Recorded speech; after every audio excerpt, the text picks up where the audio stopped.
যুক্তরাষ্ট্রের Channel i এর New York office পরিদর্শন করেছেন ওয়াশিংটনে বাংলাদেশ দেশ দূতাবাসের প্রেস মিনিস্টার গোলাম মর্তুজা।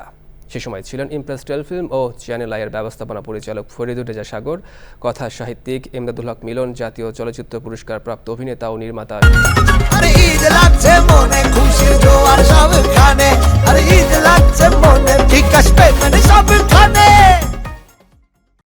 শহীদুল আলম সাচ্চু এবং চ্যানেল আই যুক্তরাষ্ট্রের কর্মকর্তারা।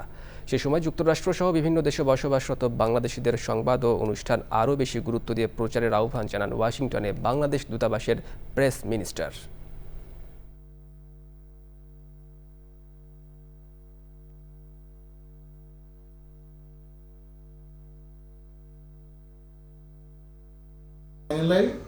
চ্যানেল আইয়ের শুরুতে সিদ্ধেশ্বরীতে যে অফিসটি ছিল, চ্যানেল আইয়ের যে অফিস, সেই অফিসটির সঙ্গে আমার কাছে মনে হলো যে এই জ্যাকসন হাইটসের, উত্তর আমেরিকার জ্যাকসন হাইটসের যে অফিসটি এখন দাঁড়িয়ে আছি, এই জায়গাটির সঙ্গে সেই সিদ্ধেশ্বরী অফিসের কিছুটা মিল আছে।